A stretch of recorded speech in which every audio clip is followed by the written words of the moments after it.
Lebanon's Hezbollah claimed that in a fresh attack, it has targeted two positions in the suburbs of Israel, in Tel Aviv, including an intelligence base. IDF confirmed 5 rockets were targeted towards the center of Israel, the central part, and another 15 rockets targeted the northern part of Israel.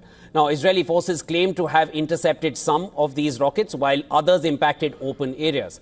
Sirens blared across central and northern Israel, and there are no reports of any casualties.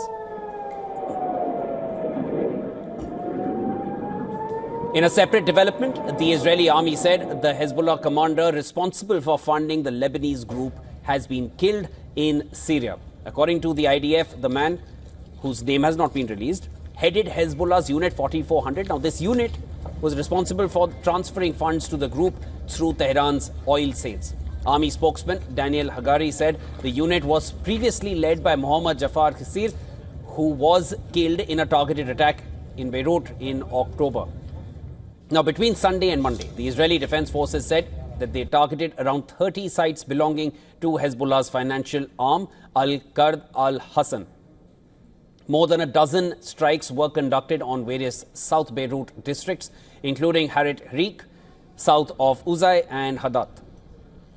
As per local media reports, the strike came closely after the warning, leaving no room for people to escape. Now, in the southern Beirut region, the Israeli army claimed targeting a Hezbollah bunker under a hospital which was holding tens of millions of dollars worth of cash and gold during a series of strikes aimed at the group's financial network.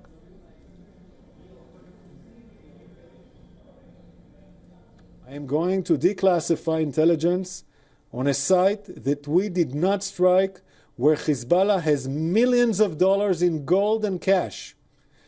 In Hassan Nasrallah's bunker. Where is the bunker located? Directly under El Sahel Hospital, in the heart of Beirut, in the Dakhia. This is the bunker. It contains rooms, beds, and infrastructure for long stays, and the ability to direct combat from underground. Hezbollah built this bunker directly underneath this hospital. There are hundreds of millions of dollars in cash and gold inside the bunker right now. Though the Lebanese Health Ministry has denied these claims, the ministry said 4 people, including a child, were killed as IDF strikes hit the entrance to a hospital in South Beirut that receives a large number of patients. Meanwhile, U.S. Secretary of State Anthony Blinken has landed in Israel in a renewed push for a Gaza ceasefire. Blinken will meet Israeli Prime Minister Benjamin Netanyahu. State Department said the aim of this trip is securing the release of all hostages and alleviating the suffering of the Palestinian people.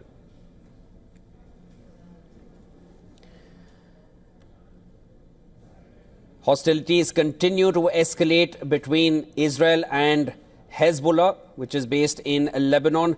In the latest, Lebanon's Hezbollah claimed that they carried out a fresh attack earlier this morning. It was aimed at central and northern Israel. They've targeted 2 positions. They've targeted an intelligence base. 5 rockets targeted central Israel and another 15 targeted the north. Now, Israeli forces claim they have intercepted some of these rockets, while some others, they impacted open areas. Then the IDF spokesman, Daniel Hagari, he has shared a graphic adaptation of an area in Beirut where they claim this is a Hezbollah stronghold, and this is built under a hospital where they have in fact stashed hundreds or tens of millions of dollars. There's cash, there's gold, and that is essentially where they are funding. All their funds are stashed away. Hostilities continue to escalate between the two sides as the war rages on. To get us the latest on what's happening on the war front, our correspondent Jody Cohen is joining us live from Ra'anana, Israel. Hi, Jody. Give us the latest on the attack which took place a little over an hour ago. Central Israel, northern Israel, both targeted. Some of these rockets were intercepted. The others landed in open areas. At least that's what the statement says. Give us the latest on that. Hi, Siobhan. Yes, so This morning, Hezbollah fired 20 rockets at central and northern Israel. The IDF said that they intercepted some and others impacted in open areas. Now, just to give you an example of the sorts of areas they were targeting a naval base near Haifa, Caesarea, which remember is where Prime Minister Netanyahu's home is, in Herzliya Glilot, which is the intelligence base and the Mossad headquarters. But we are hearing that no damage really has been caused from this strike and no people were injured. Now, this comes after the Israel Defense Forces said that Hezbollah only has 30% of their rockets left, which remember is still thousands of rockets. And the IDF said that they're aiming to wrap up their operations in South Lebanon within the next few weeks, once the threat of a Hezbollah invasion has been removed from Israel's border. Jody, of course, Blinken is there in Israel, the State Department, and Secretary of the State Department. Now, I just wanted to understand, do you feel he'll be able to achieve anything further in this trip, what he has not been able to achieve, or the US has not been able to achieve in the earlier rounds? This is perhaps the 10th or the 11th visit to West Asia since October last year. He's there to secure a ceasefire. Is there any chance of that happening on any of the fronts at this point? Right, so as you said, on Tuesday, Antony Blinken is here. He's just landed. We've just seen the photos of him landing. He's going to be meeting with Prime Minister Netanyahu and with President Herzog, and he usually meets with the hostage families as well when he's here.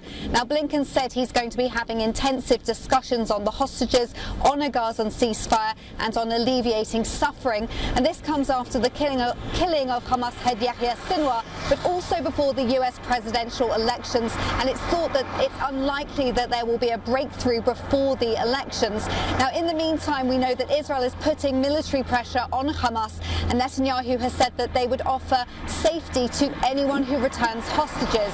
On Wednesday, we know that Blinken is going to be going to Jordan and then on to Qatar. The trip comes also, and this is really important, the trip comes as Israel is expected to respond to Iran's ballistic missile attack, and Blinken is likely to be discussing that as a priority, as well as diplomatic efforts to try to de-escalate between Hezbollah and Israel. Thanks for getting us the latest, Jody. That was our correspondent Jody Cohen joining me from Renana, Israel.